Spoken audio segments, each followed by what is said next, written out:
A new statue has been unveiled in central London's historic Trafalgar Square, but this time it's not a monument to one of the UK's war heroes or kings. Instead, it's a larger-than-life statue of Malawian Baptist preacher and Pan-Africanist John Chilembwe, who fought against British colonial rule. The sculpture, named Antelope, is the square's newest fourth plinth, which is regarded as one of the world's most famous public art commissions. Chilembwe's 5-meter statue will mark the first of an African in Trafalgar Square. It was designed by the Malawian-born artist Samson Kambalu. As an offspring of the British Empire, it can't get more meaningful than this for me as an artist. So it's really an exciting time. Although I don't feel like I would have affected it. It's not something you can plan. So I'm just happy that I turned up at the right time to be part of this manifestation, part of this destiny. I think it just feels like an inevitable historical stake. It's a figure of Malawian modernism, and I was interested in him as an artist for that, because I am a chair myself like him, but I'm also a contemporary artist, and I learned from him in how he translates aspects of African heritage into the modern. I'm glad that I could then deliver his message of equality and justice, and but also a message of love and self-sacrifice, if you like. Yeah. But he looks good here too. I mean, I actually chose him because I thought he would look good in London, in his hat. He had to carry that as well. So he actually advocated fashion as one way the African can regain his self-respect and dignity. Well, for more on this, let's bring in Arise correspondent Judita Da Silva, who joins me from London. Good to see you, Judita. I haven't seen you in a while since your sterling coverage of the Queen's funeral there, so good to have you back on. Tell us about this new statue of an African that's been unveiled in Trafalgar Square. I mean, it is a tribute, really, to a great African, isn't it? Yes, it is. And it also, when you look at all the different sides of it. So this is, as you said, it's the fourth plinth in Trafalgar Square. It's very prestigious. Originally, this fourth plinth was meant to hold a statue of King William IV, but due to lack of funding, it started being used from 2003 under the guidance of the Mayor of London as a rotational exhibit for different artists, and it's through commission and consultation with people and the commission board.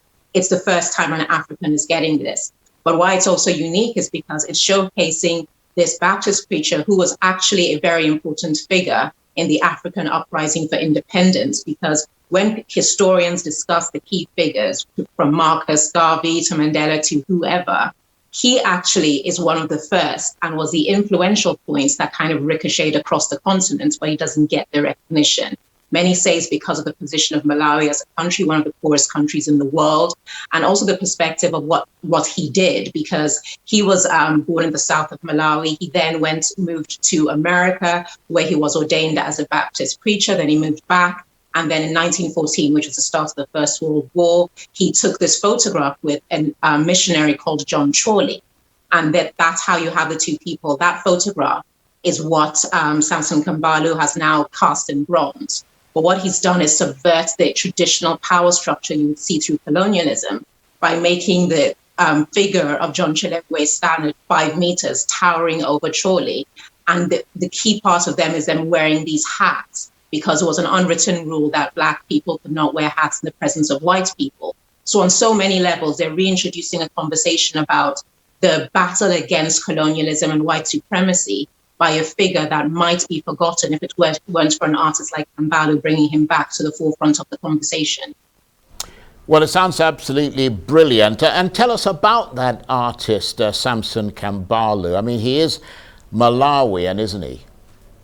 Yes, he is. And he's an associate professor of art at the Ruskin School of Art in Oxford University. And he's a very eccentric character. As you saw him, he wears boxing gloves, he smokes cigars, he wears a hat very typical in the similar style to John Chilembwe, as we saw in that photo and this bronze statue.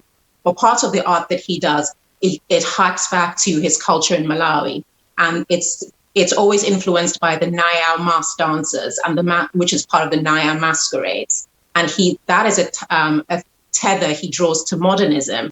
And in the style he's done this bronze, because what this, the Chewa culture that the Naya mask dancers come from was a particular artistic culture where they satirized chiefs and colonial administrators and that power structure. So it was a form of defiance through art, which he has kept as a theme and almost a leitmotif in all the work that he does. And now having this concrete figure of history that was emblematic of that, because Malawi really holds him as an important figure. He's on money, he's on stamps, roads are named after him, there's a national holiday named after him.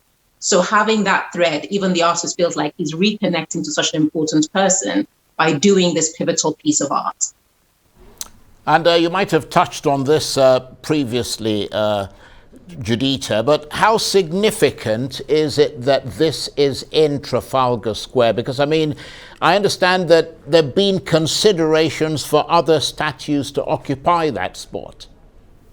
Yes, indeed. And most of the time, it's the kinds of artists tend to put up imperialist figures, traditional British monarchists, and those kinds of power, like figures of history that almost romanticize the figures that are problematic when it comes to colonialism. That is why this jarring juxtaposition of having someone like John Chilembwe positioned as so much grander and bigger than a white missionary, John Chorley, really is quite stark, because when you look at the kinds of people that he's next to on the other plinths, it makes people kind of ask why. And that's what's so important, your starting conversation, because in a sense, it makes you uncomfortable. And you have to question where that discomfiture comes from. And that starts your like an introverted question and answer process that makes you think, why should it be so problematic? If we can celebrate the master and celebrate his success, where did that success come from? And what did that success come at the expense of? And that's where you have this figure. So having an African have this plinth for the first time is monumental, but the choice of the kind of art, that the figure that he's put up and the way he's done it is really remarkable, because it doesn't insist on itself, but it constantly makes you think. And when you think and start questioning yourself, you open yourself up to this conversation that the United Kingdom is having a reckoning about, which is the figures of colonialism. Fascinating. So a tribute really to two great Africans. I mean, the anti-colonialist himself, and of course the artist who put it there. Judita, thank you very much indeed. Judita da Silva, Arise correspondent, talking to me there from London.